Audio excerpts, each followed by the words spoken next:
off topic, but it looks like you spent some of your bye week with Coach Gruden. Just Yep. Was there more than just dropping off that care package? What went down with you guys? Yeah, so Coach Gruden and I met this summer, and obviously, Coach just likes talking ball. We met down in Mobile at the Senior Bowl golf tournament, and so I've just stayed in touch. And during I think it was 2 weeks before the bye week, I reached out to him and just said, "Hey, I'm thinking about coming down there and just talking some ideas." So Coach is great with stuff like that. I just sent him some kind of a request list of some things I'd like to talk about with him, and he's got more film than NFLfilms.com. So he's unbelievable, man. But no, it was great. Go to Chase on the far left there. A lot of staffs like to use the idle week to self-evaluate and look for tendencies that they can break so that other teams can't scout them as easily. Is that something y'all engage in? And if so, how did that go? Yep, we did. I can't tell you anything we found. That would be silly of me, but we certainly did that, and there's plenty to work on. I think that's the big thing. The guys know that. Was really impressed with the practice that we had yesterday. Some of the things that we've addressed with the guys that we got to continue to get better at. I think that's where it starts. Is there's a belief that improvement can still happen at this portion of the season, and certainly our guys believe that. Go to Nick on the far right. Yeah, talking to you for the first time since South Carolina, what was your kind of vantage point, how the last few minutes went after the way the game had gone before that? Well, I think I mentioned it before, I just thought our guys, that was probably one of our biggest growth moments of the season was the fourth quarter of that game. Certainly, that could have been reminiscent of the Florida State game and, the guys not being able to find a way to get it done and make the plays that had to be made late in a football game. And just give a ton of credit to the guys, just the resiliency and the mindset to be able to go make those plays. Because I think it's easier said than done. You can get in a state of mind when things aren't working that you just fall back into like it's not going to work. And I thought they, were very coachable on the sideline. I thought their approach to every series was that it was going to happen on this series. So they didn't let previous failures lead into that next series. And I just that's the growth that I think this team's had with guys like Parker and Ty, moving into those roles and really establishing what it was going to feel like when we went back out on the field. And Ty really did a good job leading the guys to the sideline. Go to Hunter on the left side. Yeah, just how would you assess Ryan Williams' growth over the last few weeks, both on and off the field?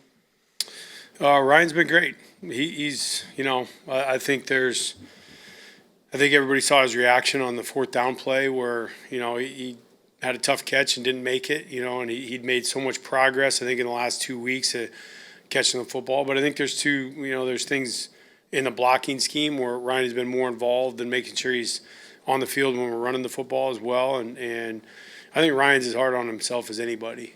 So for us, just keeping Ryan engaged and being here, being in the building, staying active in his preparation. Got a question from the back middle, Alex. There's probably no absolutes, but when you look at the running game, are you seeing a lack of vision? Are you seeing a lack of blocking? Where's the disconnect between what you guys are calling and getting the production on the field?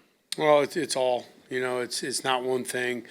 It never is, whether it's pass protection, run blocking, all those things work together. So for us, I think, it's runners pushing the hole enough, make sure that we're pressing the cut long enough. It's the type of double teams, it's the execution of the double teams. And so certainly, from the previous question, that's obviously one of the things that we've spent a lot of time on evaluating types of runs, the type of double team, how we're coaching those things, how we're talking to the guys, the communication at the line of scrimmage, everything was up for grabs. So for us, I think reassessing some of the things that we do well and that we execute at a high level and that the guys, that it pretty much, suits the runners that we have. So we've really looked at that, and I think the last two practices have done a really, really good job on that.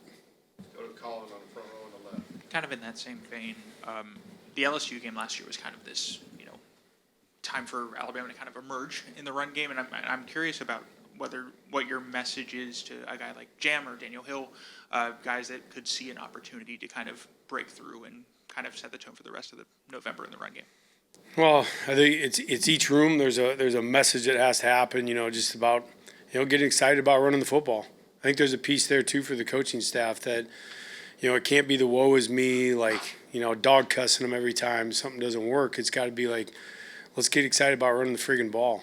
Let's get excited about fixing some of the issues that we clearly are seeing on film, and let's go out there and flex on some people a little bit. And I think that the guys have kind of taken that, mentality going into this game that, we can run the ball and we can be effective doing it, not just like a subpar average team. We can run it well. And I'm looking for the guys to go out there and prove that. All right, we'll finish up with Katie, second row on the left.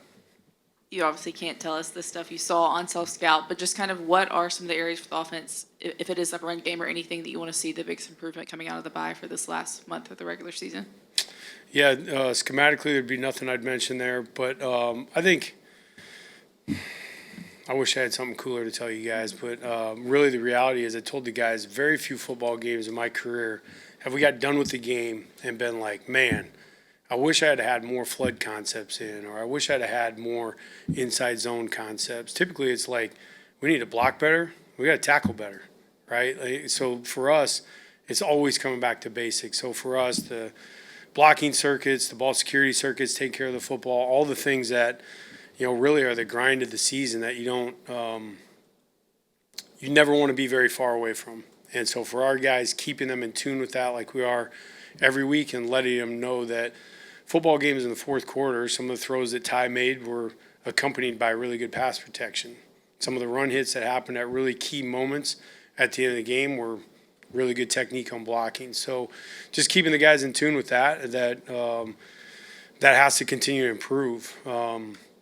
I thought one of the things we've done a good job of through the season so far is taking care of the ball. So yesterday there was a couple moments where I didn't feel like we were protecting the ball the way we have, and those things were addressed. So for our guys, just realizing how important the details of all the type of schematics that go into just drill structure and getting great at those things. And our guys believe in that too. It's not I never feel like I'm wasting my breath when we show clips or talk to the guys about pad level, double teams, foot placement, hand placement, where am I putting my hands when I'm catching the football. So felt great about that. I felt great about the guys' reaction to it.